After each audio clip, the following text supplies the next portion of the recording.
Assalamualaikum warahmatullahi wabarakatuh. Waalaikumsalam warahmatullahi wabarakatuh. Alhamdulillahirabbil alamin.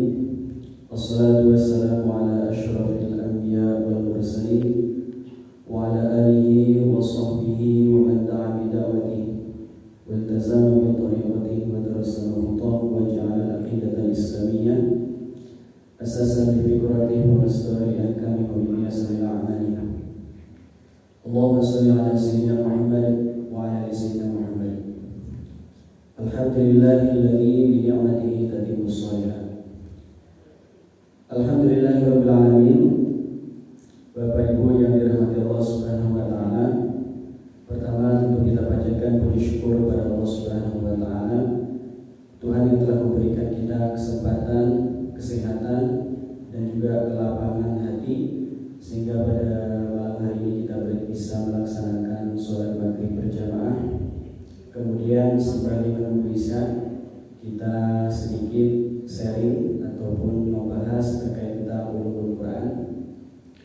Kedua, salawat beriring salam semoga selalu tercurah kepada junjungan kita Nabi besar Muhammad Sallallahu Alaihi Wasallam, suri tauladan kita, manusia pertama yang diajari oleh malaikat Jibril alaihissalam mengenai Al-Quran.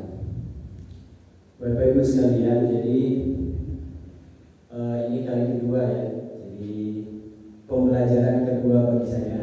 Jadi diminta oleh takmir untuk mengganti pemateri biasanya. Jadi daripada kosong dan juga sebagai bahan pembelajaran bagi kami. Jadi insya Allah kita akan melanjutkan pembahasan mengenai ulumul Quran. Jadi Bapak Ibu sekalian, pada subuh yang lalu kita sudah membahas tentang al-iman bil Quran. Jadi sekarang kita akan masuk di yang kedua, yaitu ma'rifatul Quran.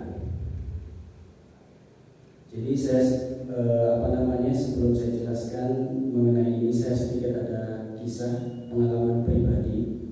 Jadi materi mengenai ma'rifatul Quran itu yang paling membekas adalah ketika saya ngaji pada saat itu sama Ustaz Alvin mengenai apa sih definisi daripada Al-Quran. Beliau pada saat itu menggunakan pendapat daripada Profesor Dr. Wahab Az-Zuhaili tentang Al-Quran huwa kalamullah al-mujizu al-munazzalu ala khatamil anbiya wal mursalin biwasitati Jibrilul Amin al-manqulu ilaina bitawattur al-muta'abbadu bitilawati. Nah, pengalaman pribadi saya adalah dulu sekitar tahun 2016 kalau saya nggak salah. Itu kali pertama saya khutbah Jumat. Jadi ceritanya itu adalah dulu kami santri-santri itu sempat tinggal di Masjid Muhajirin Jalan Cengkeh. Ya, mungkin ada yang tahu ya, Jalan Cengkeh dekat Suhas itu. Lah saya habis aktivitas hari Jumat itu istirahat di masjid di lantai atas. Kebetulan teman-teman juga ada di situ. Itu sudah sekitar mungkin 1 jam sebelum Jumatan. Ya, 1 jam sebelum Jumatan. Kemudian sampai akhirnya masuk waktu Jumatan, ternyata khotibnya berhalangan hadir. Itu insya Allah takmirnya luar biasa bingung. Jadi kalau secara mendadak khotib Jumat tidak hadir. Nah, pada saat itu kan Masjid Muhajirin Cengkeh kan bukan masjid yang maksudnya bukan masjid kecil ya, pinggir jalan raya tengah kota gitu. Jamaahnya luar biasa banyak juga.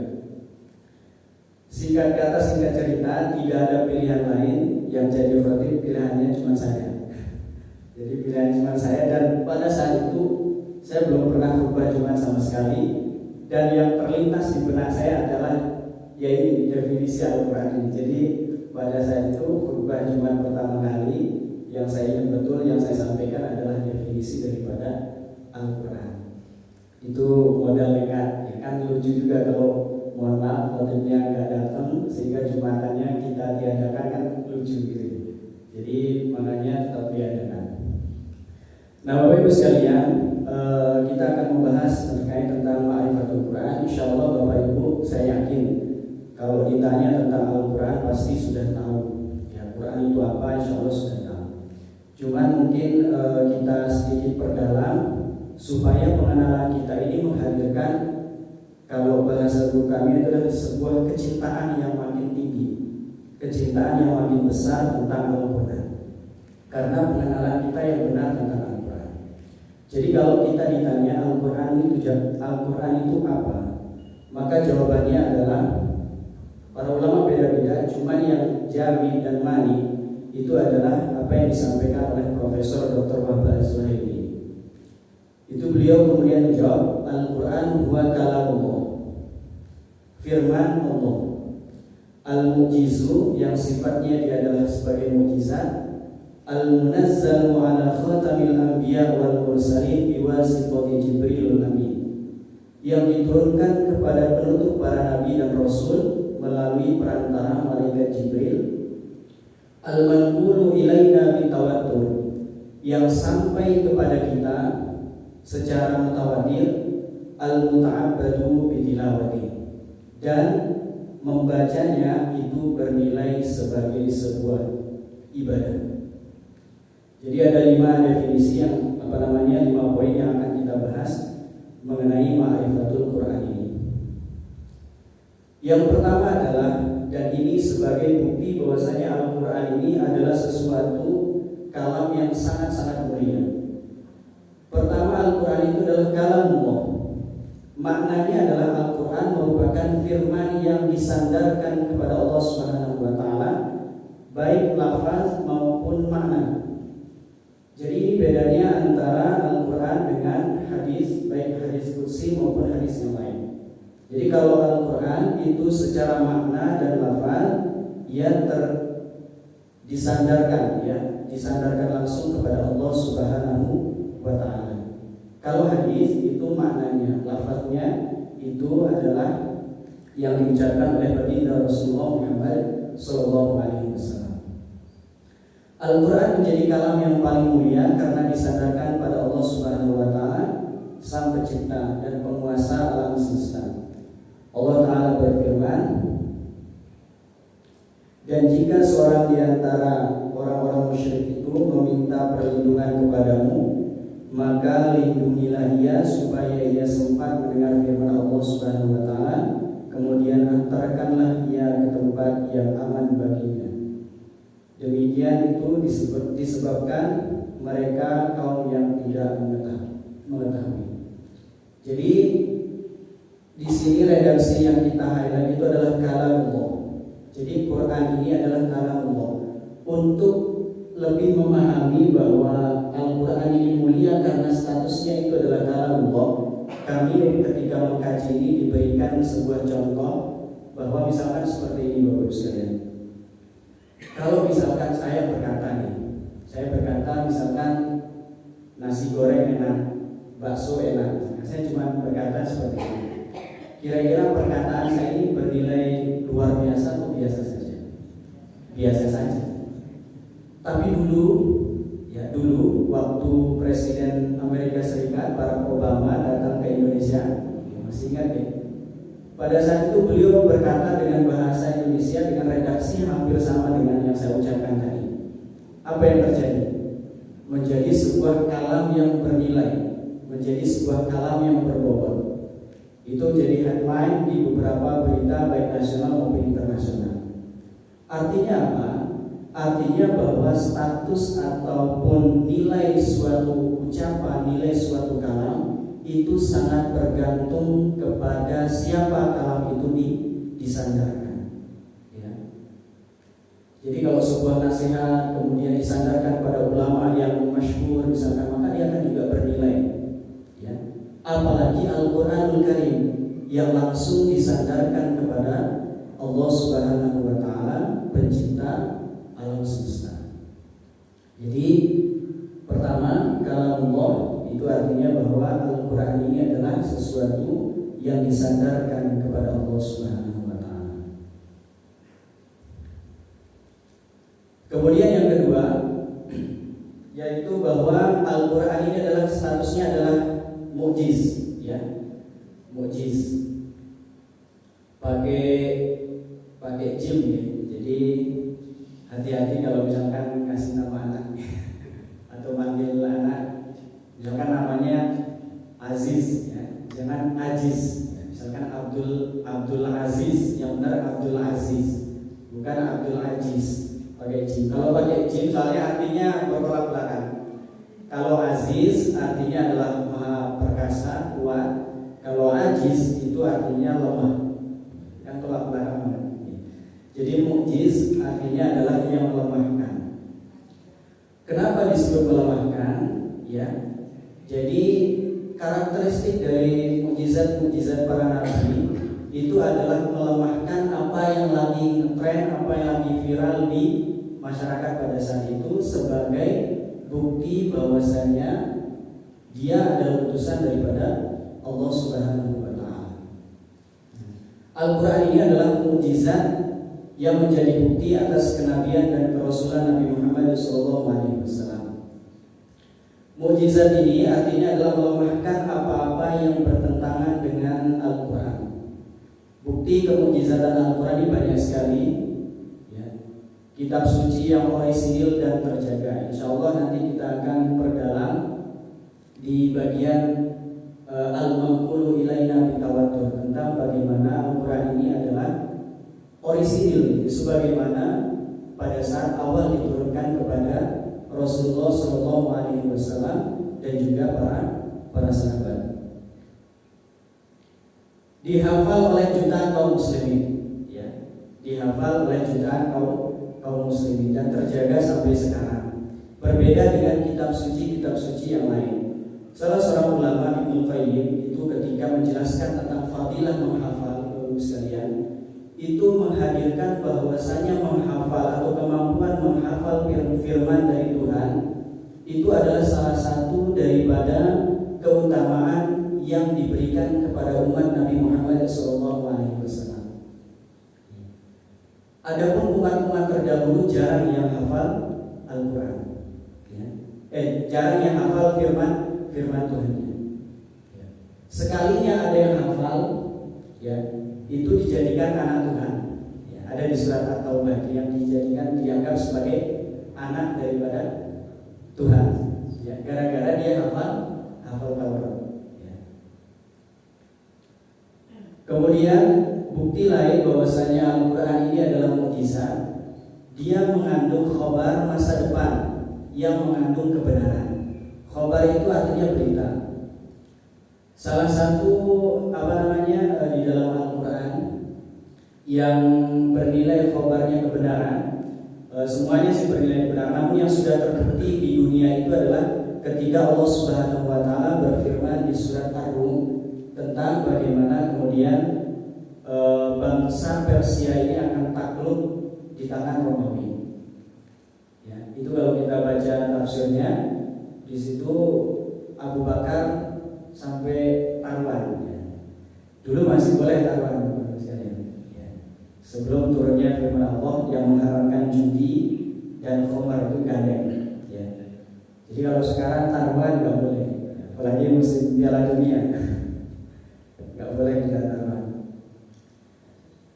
Dan juga ketinggian sastranya ini melebihi sastra orang Arab manapun dan lain-lain sebagainya. Kalau yang bagian ini insya Allah kita sudah bahas di pertemuan subuh beberapa waktu yang lalu. Jadi definisi kedua daripada Al-Quran adalah dia al-mu'jiz. Dia adalah sebagai mukjizat bagi Nabi Muhammad SAW. Dan satu-satunya mukjizat yang tersisa sampai saat ini, ya, yang bisa kita saksikan. Kemudian berikutnya al-munazzalu ala khatamil anbiya'i wal mursalin biwasitati Jibrilul Amin. Maknanya adalah Al-Quran diturunkan kepada Nabi Muhammad SAW, penutup para nabi, melalui perantara malaikat Jibril. Sering sekali kita mendengar bagaimana kemudian Al-Quran ini menjadi sumber daripada kemuliaan. Jadi siapapun atau apapun yang bersinggungan dengan Al-Quran maka dia akan menjadi mulia. Maka karena diturunkan kepada Rasulullah, maka Rasulullah menjadi atau Nabi Muhammad menjadi nabi yang paling mulia. Perantaranya siapa? Jibril alaihissalam, maka dia menjadi pemimpinnya para malaikat. Diturunkan bulan Ramadan juga demikian. Bulan Ramadan menjadi bulan yang paling mulia. Bahkan harinya atau malamnya Lailatul Qadar itu menjadi malam yang lebih baik daripada 1000 bulan. Allah Ta'ala berfirman, wa innahu latanzilu rabbil alamin nazala bihi ruhul amin ala qalbika litakuna minal munzirin. Dan sesungguhnya Al-Quran ini benar-benar diturunkan oleh Tuhan semesta alam. Dia dibawa turun oleh Ar-Ruhul Amin, Jibril alaihissalam, ke dalam hatimu Muhammad, agar kamu menjadi salah seorang di antara orang-orang yang memberi peringatan. Quran Surat Asy-Syura ayat 162 sampai 194. Jadi ini yang ketiga, bahwasanya Al-Quran itu adalah Al-Munazzalu ala khatamil anbiya wal mursalin biwasitati Jibrilul Amin. Kemudian yang menarik adalah Al-Manqulu ilaina bitawattur. Al-Quran ini sampai kepada kita dengan mutawatir. Makna daripada Al-Manqulu ilaina bitawattur ini adalah bahwasanya Al-Quran yang sampai kepada kita saat ini merupakan Al-Quran yang orisinil, sebagaimana Al-Quran pada masa Nabi dan para sahabatnya, karena diriwayatkan secara mutawatir. Jadi hadis, Bapak Ibu sekalian, saya sempat belajar sedikit ya tentang ilmu mustalah hadis, bahwasanya hadis itu kan ada yang digolongkan berdasarkan jumlah perawinya, jumlah orang yang meriwayatkannya itu dibagi menjadi hadis mutawatir sama hadis ahad. Kalau hadis mutawatir itu adalah hadis yang ketika Rasulullah itu mengucapkan hadis tersebut atau ketika Rasul melakukan suatu aktivitas itu didengar ataupun disaksikan oleh banyak orang. Kemudian banyak orang itu menceritakan ke banyak orang lagi, begitu seterusnya ya, dari sahabat, tabi'in, tabi'ut tabi'in sampai kepada al-hadis. Ya, itu disebut dengan mutawatir.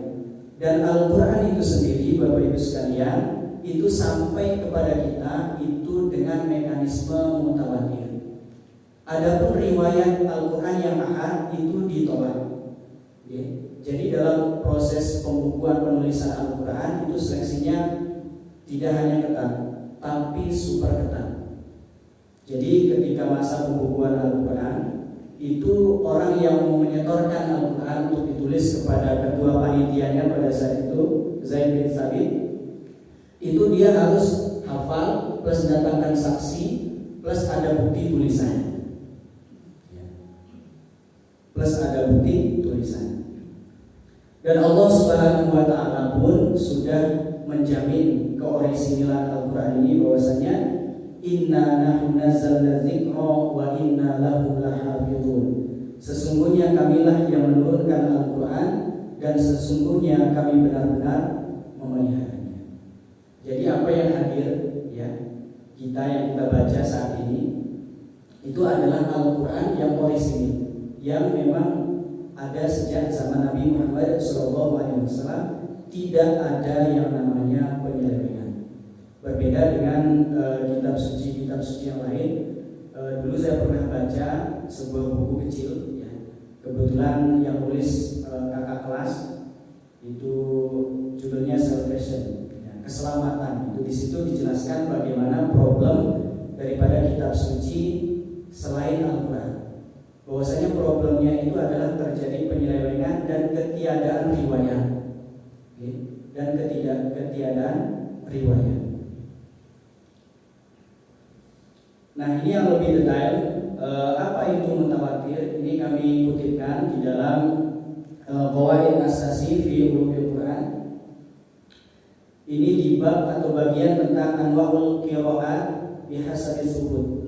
Jadi beberapa macam qiraat dari sudut pandang status periwayatannya. I'lam anal qiraat anwa. Ketahuilah saja bahwasanya qiraat itu ada beberapa macam. Al-awwal al-mutawatir. Yang pertama itu adalah namanya mutawatir.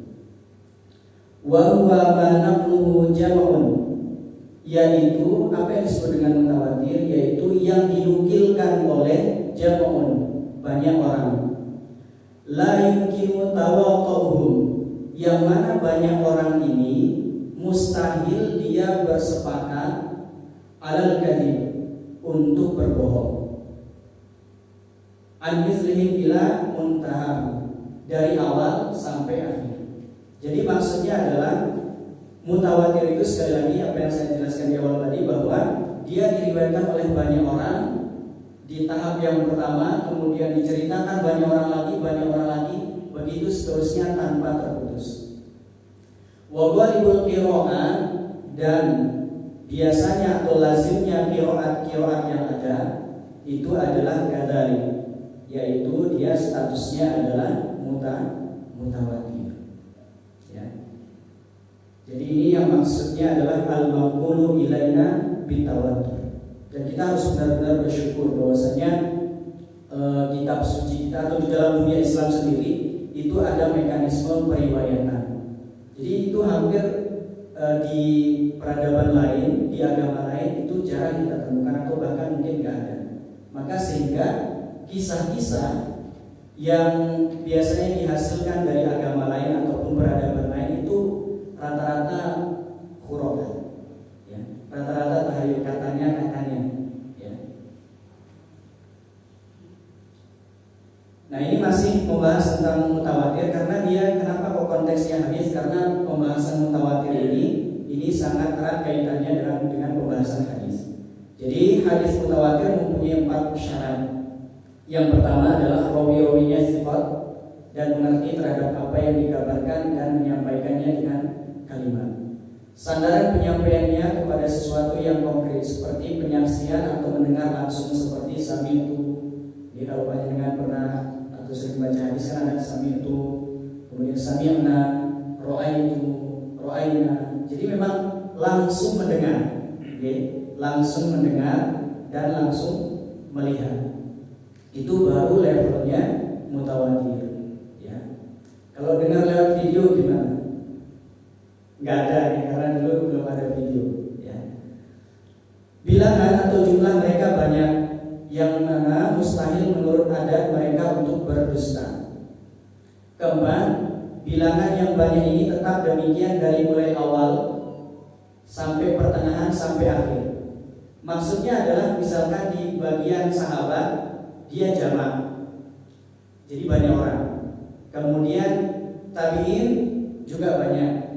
Kalau tabi'ut tabi'in ternyata cuma satu, gugur mutawatirnya. Tapi harus dia itu harus, kalau mutawatir itu harus banyak, okay? Sampai kepada yang meriwayatkannya terakhir. Ini yang dimaksud dengan mutawatir. Dan itulah Al-Quran yang saat ini kita senantiasa dengar, senantiasa kita pelajari, senantiasa kita baca. Maqulu ilaina bitawatur. Nah, ini contoh hadis mutawatir, cuman nggak disebutkan riwayatannya. Man kadzaba alayya muta'ammidan falyatabawa maq'adahu minan nar. Ya, ini faqad jaa'a an mi'atai sahabi. Ini diriwayatkan sekitar 200 sahabat. Ya. Jadi hadisnya man kadzaba alayya muta'ammidan, barang siapa yang berbohong, berdusta atas namaku, ini maksudnya bikin hadis palsu, ya. Itu maka hendaknya dia falyatabawwa maq'adahu minan nar. Hendaklah dia mempersiapkan posisinya atau tempat duduknya di neraka. Saking besarnya dosa orang yang berdusta atas nama Rasulullah sallallahu alaihi wasallam. Nah, yang poin kita bahas adalah ja'an yatai sahabi. Bahwasanya hadis ini diriwayatkan oleh sekitar 200-an sahabat.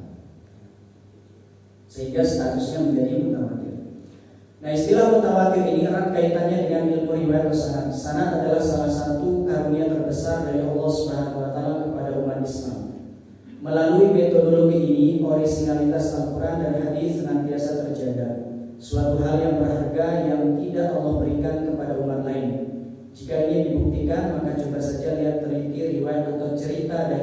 luar Islam. Kita akan mendapati bahwa kualitas berita yang dikabarkannya tergolong sangat rapuh, tak bisa dipertanggungjawabkan secara ilmiah, hanya berdasarkan kila wakila atau katanya dan katanya. Jadi jangan heran jika kisah-kisah di luar peradaban Islam cenderung mengandung khurafat atau cerita bohong dan tahayul, buah imajinasi berlebihan dari manusia. Berkenaan dengan ilmu sanad ini, Nabi SAW pernah bersabda, kalian mendengar dan didengar dari kalian, dan orang-orang yang mendengar dari kalian akan didengarkan. Para ulama pun tak ketinggalan berbicara tentang sanad. Abdullah bin Mubarak berkata, sanad itu bagian dari agama. Kalau bukan karena sanad, pasti siapapun bisa berkata apa yang dia kehendaki. Sufyan Ats-Tsauri juga turut berpendapat sanad adalah senjatanya orang-orang beriman. Kalau bukan dengan senjata itu, lalu dengan apa mereka berperang? Maksud berperang di sini adalah peperangan argumentasi, mengkritik orang yang menyampaikan kabar bohong dan membela agama ini dari kepalsuan. Hatta dalam kitab tarikh sekalipun, dalam kitab sejarah Bapak Ibu sekalian, awal mula cara penulisan daripada sejarah itu adalah sebagaimana penulisan hadis. Ya, jadi kalau kita lihat kitab-kitab tarikh yang hidup itu penulisannya sama seperti hampir mirip dengan hadis. Jadi penulisnya meriwayatkan dari sini, kemudian menjelaskan tentang peristiwa atau perkataan yang ingin dijelaskan. Itu al-maqulu ilaina tawatur. Kemudian yang terakhir dari definisi Al-Qur'an ini adalah al-muta'abbadu bitilawati. Maknanya adalah membaca Al-Quran itu ini sebagai basyiran bagi kita, ya, kabar gembira. Yang baca saja bahkan tanpa paham artinya. Ini tapi disclaimer, bukan berarti saya menganggap kita baca terus nggak paham artinya itu kita mentok di situ aja, enggak. Bukan berarti memahami itu nggak penting, enggak. Maksudnya adalah hatta membaca tanpa paham artinya saja ini dinilai sebagai sebuah ibadah di sisi Allah Subhanahu wa Ta'ala. Bukankah banyak sekali hadis yang berbicara tentang hal demikian? Salah satunya adalah apa yang disabdakan oleh Rasulullah Muhammad SAW di dalam hadis riwayat Imam Muslim. Iqra'ul Quran, bacalah oleh kalian Al-Quran. فَإِنَّهُ يَأْتِي يَوْمَ الْقِيَامَةِ شَفِيعًا لِأَصْحَابِهِ. Karena sesungguhnya Al-Quran itu akan datang pada hari kiamat menjadi syafaat bagi ashabi, sahabat-sahabatnya. Sahabat-sahabat Al-Quran itu siapa? Salah satunya adalah yang membaca Al-Quran.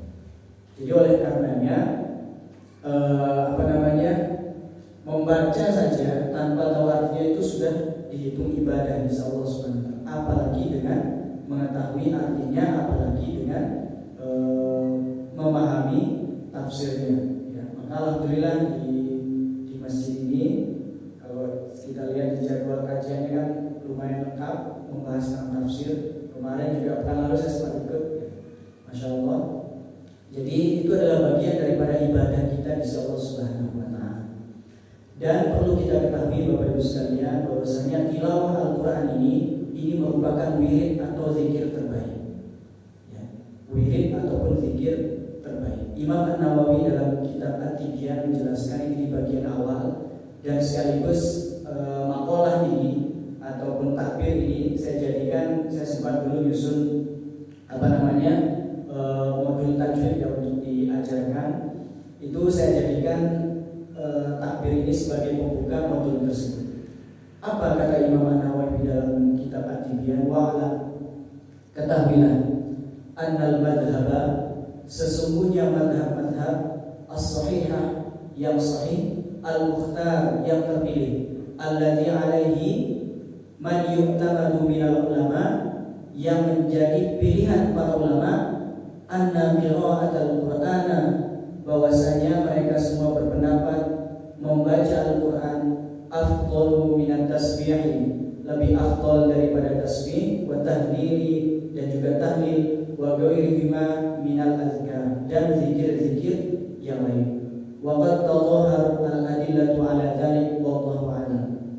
Dan Imam Nawawi mengatakan bahwa beliau akan menghadirkan dalil-dalil tentang perkara tersebut di bab-bab berikutnya di dalam kitabnya At-Tibyaan. Ya. Nah, ini tidak kita pahami bahwa tasbih, tahlil, tahmid dan sebagainya tidak penting, tidak. Tapi ini berbicara tentang fadilah, ya, berbicara tentang keutamaan. Nah, dan kami biasanya dipesankan ya seyogyanya kalau orang yang nyantrinya itu fokus di Quran, ya sebelum beralih ke wirid-wirid yang lain itu adalah wirid utamanya ya Al-Quran. Wirid utamanya adalah Al-Quran. Dan ini saya ingin mengenalkan salah satu metode wiridnya santri-santri Quran yang ada di Indonesia. Tapi di Sleman saya belum pernah namakan ini Bapak-Ibu sekalian. Jadi ada di istilah pesantren-pesantren tradisional Quran itu, biasanya mereka kalau sudah khatam untuk menjaga hafalannya itu adalah senantiasa wirid Quran. Wirid Quran itu diistilahkan dengan fami bisyauqin. Ya, fami bisyauqin kalau dari sisi bahasa artinya itu adalah lisan, fami mulut atau lisan yang senantiasa merindu. Ya, senantiasa merindu. Jadi metode metode deres atau tadarus Al-Quran seminggu khatam.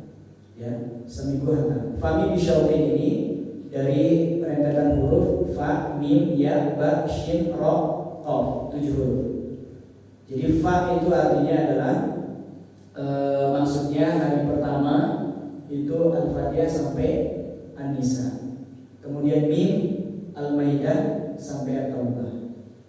Ya, Yunus sampai An-Nahl. Hari keempat Al-Isra sampai Al-Furqan. Kemudian hari kelima Asy-Syu'ara, Yasin. Hari keenam As-Saffat, Al-Hujurat. Hari ketujuh Qaf sampai An-Nas. Jadi 7 hari khatam. Ya. Saya belum namakan Bapak sekalian, tapi cita-cita demikian. Ya. Jadi memang di At-Tibyaan itu ada beberapa riwayat para sahabat itu khatamkan Al-Quran itu ada yang sehari, ada yang 3 hari, ada yang 7 hari. Ya. Idealnya itu yang dianjurkan itu sebenarnya tidak lebih dari 3 hari. Tapi meskipun 1 hari itu nggak masalah. Ya. Kalau ketemu orang yang sehari khatam itu pernah. Ya. Jadi karena dia udah terbiasa baca, jadi udah cepat. Ya. Jadi udah cepat. Dan itu kalau di dalam bacaan itu disebut dengan hadir, ya, cepat, bacaan cepat, tapi tetap dalam makna. Jadi ini fami bisyauqin. Jadi kalau dihitung-hitung sehari itu berarti sekitar 4 sampai 5 juz tadarusnya. Ya. Jadi kita ya semampunya dulu lah kalau misalnya. Saya tuh kalau sebulan tuh rekor belum pernah sampai 5 juz. Ya. Mentok-mentok kalau ada undangan khotaman, khotaman dapat jatah dengan 4 juz. Ya. Jadi ini fami bisyauqin. Ya. Ini metode saja Bapak sekalian. Ya, metode. Kalau panjenengan patokannya one day one juz, nah, monggo silakan. Atau sehari 1 halaman juga nggak masalah. Yang bermasalah itu adalah kalau kita tidak ada program sama sekali dengan Al-Quran. Ini perlu kita evaluasi itu. Nah, itu berkenaan dengan ma'rifatul Quran. Nah, karena waktunya masih ada, jadi sedikit saya tambahkan mengenai Al-Makki wal Madani. Ini sampai isya ya, sampai bunyi isya. Jadi berikutnya setelah kita mengenal, setelah kita beriman kepada Al-Quran, kemudian mengenal apa itu Al-Quran. Nah, pembahasan yang ingin saya hadirkan adalah pembahasan mengenai Al-Makki wal Madani, yaitu ayat-ayat Makkiyah dan ayat-ayat Madaniyah. Ini termasuk bab-bab awal. Kalau kita ngaji salah satu kitab Al-Qawaid Asasi fi Ulumil Quran, Jadi bab-bab awal untuk mengenal kaidah-kaidah yang ada di dalam Al-Quran. Kalau saya coba tanya misalkan, yang kita pahami ayat Makkiyah itu apa Bapak sekalian? Ayat yang turun di Mekah nih. Kalau Madaniyah, ayat yang turun di Madinah. Jawabannya adalah betul menurut salah satu pendapat. Nah, coba kita kaji sekarang. Al-Makki wal Madani.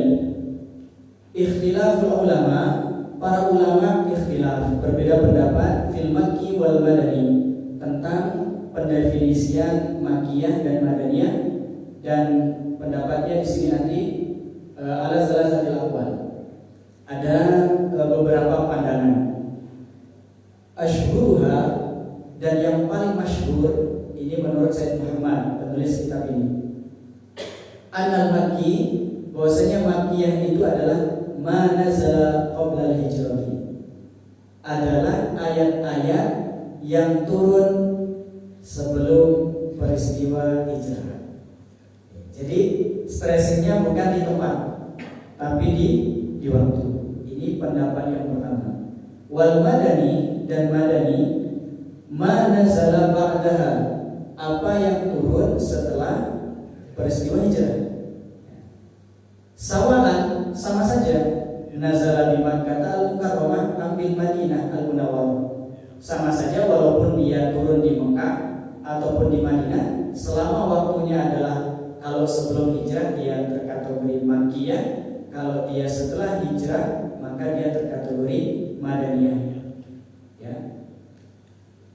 Amul Fath atau Amul Hajjul Wada, apakah pada tahun Futuhat Mekah ataupun tahun Haji Wada, fil hadari, dalam kondisi hadir. Hadir ini artinya sedang mungkin tidak dalam safar, al fis safari, atau ketika safar.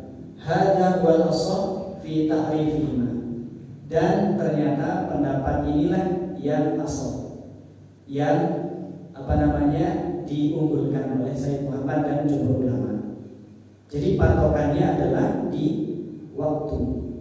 Kalau Makkiyah itu adalah sebelum hijrah, kalau Madaniyah itu adalah setelah hijrah. Pendapat lain adalah annal Makki ma nazala bi Makkahal Mukarramah. Pendapat yang kedua adalah apa yang kalau Makkiyah itu yang turun ya di Makkah Al-Mukarramah, walau ba'dal hijrati, walaupun setelah hijrah. Wal Madani ma nazala bil Madinah al-Munawwarah, fa ma nazala fil asfari la yutlaqu alaihi Makki wal Madani bal yuqalu lahu safari. Jadi kalau Madaniyah itu yang turun di Madinah. Nah, konsekuensi daripada pengklasifikasian berdasarkan tempat ini, maka dia akan menghadirkan atau wajib ada wajib ada kategori lain nanti. Karena ada ayat Al-Quran yang tidak turun di Mekah dan tidak turun di Madinah. Jadi setelah bab Al-Makki wal Madani, ini nanti ada bab namanya Al-Hadari was Safari di dalam Qawaid Asasi fi Ulumul Quran. Ya. Jadi pendapat kedua itu berdasarkan tempat. Nah, ada pendapat ketiga, ya. Pendapat ketiga asalis annal Makki, bahwasanya Makkiyah ma waqa'a khitaban li ahli Makkah al-Mukarramah, yaitu ayat-ayat yang khitab itu artinya penunjukannya, ya. Siapa yang diseru di ayat tersebut? Ya, kalau yang diseru itu adalah penduduk Mekah, maka dia termasuk Makkiyah. Wal Madani ma waqa'a khitaban li ahli Madinah al-Munawwarah. Ya. Ini tiga pendapat mengenai pengklasifikasian Makkiyah dan Madaniyah. Yang jumhur, yang ashab menurut Sayyid Muhammad dan para ulama itu adalah Makkiyah dan Madaniyah itu adalah seleksinya di sebelum dan sesudah hijrah.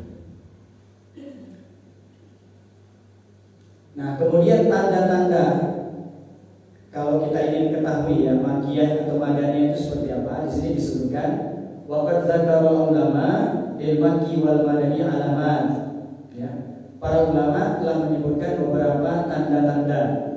Jadi jika dalam surat terdapat ya ayyuhan nas dan tidak ada ya ayyuhallazina amanu, maka biasanya itu makkiyah. Dua, setiap surat yang ada kata kalla, ya, wa minha anna kulli suratin fiha kalla, bahwasanya setiap surat yang ada kata-kata kalla, kalla ini artinya sekali-kali tidak, fahiya makkiyah, maka dia tergolong makkiyah. Berikutnya yang ketiga, anna kulla suratin fiha qissatu Adam alaihissalam wa iblis fahiya makkiyah. Kalau surat tersebut di dalamnya menceritakan tentang kisah Nabi Adam dan juga iblis, maka tergolong makkiyah siwa surat Al-Baqarah, kecuali surat Al-Baqarah. Wa minha anna kulli suratin fiha dzakral munafiqin fahiya madinah. Ya. Jika terdapat kisah-kisah orang munafik, maka di situ biasanya surat tersebut adalah madaniyah, kecuali surat Al-Ankabut. Ya. Seingat saya pekan lalu tafsirnya itu tentang awal-awal Al-Baqarah ini bercerita tentang kisah orang munafik. Nah, orang munafik ini kan banyaknya di Madinah, mulai bermunculannya di Madinah. Maka ayat-ayat yang berbicara tentang orang-orang munafik ini biasanya dia terkategori madaniyah. Kemudian yang kelima, anna kulla suratin dzakara fiha al-hudud wal faraid. Kalau di dalam surat tersebut disebutkan hukum-hukum mengenai hudud, ya. Hudud itu artinya hukum pidana, hukum pidana. Dan faraid, hukum mengenai warisan, maka dia termasuk madaniyah, ya, termasuk madaniyah. Kemudian wa kullu suratin dzakara fi al-qurunul madiyah fahiya makkiyah. Setiap surat yang menyebutkan kisah-kisah umat terdahulu maka termasuk atau biasanya termasuk ke dalam surat makkiyah.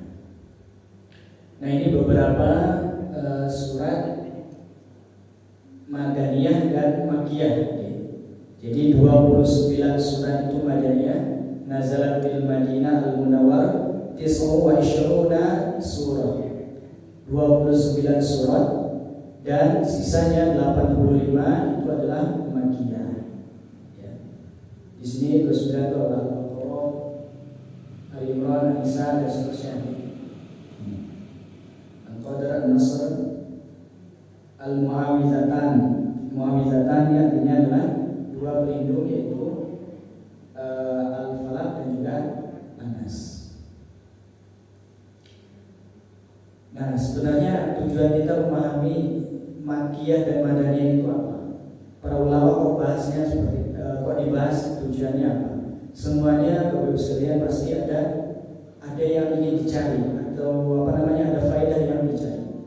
Pertama adalah ketika kita memahami makkiyah dan madaniyah, dan ini memang yang dibutuhkan oleh para ulama, terutama yang kemudian bergelut di tafsir ataupun yang kemudian punya kepentingan untuk menggali atau istinbat hukum, maka dia harus tahu tentang makkiyah dan madaniyah ini. Ya.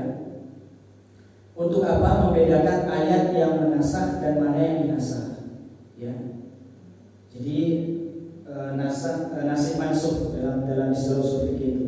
Jadi misalkan dalam kan sebagaimana kita ketahui di dalam Al-Quran itu yang berbicara tentang khamar itu ada beberapa ayat. Pertama itu ayat yang menegaskan khamar itu boleh.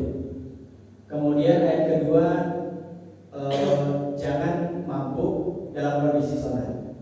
Baru kemudian ayat berikutnya itu adalah secara tegas melarang khamar. Ya. Ada tarikh tasyrik di situ. Ada yang namanya sejarah sejarah turunnya hukum. Ya. Nah, itu bisa ditahu kalau kita tahu lebih duluan mana ayat yang turun, ya. Mana ayat yang hukumnya menghilangkan hukum dalam mana ayat yang hukumnya menghilangkan hukum yang lain. Ya. Nah, di sini dalam konteks ini para pakar tafsir Al-Quran salah satunya adalah Imam Al-Muqri ini menyebutkan dimansukh di kota Mekah banyak, dan turunnya ayat yang dimansukh di kota Madinah juga banyak. Jadi untuk mengetahui tarikh tasrik.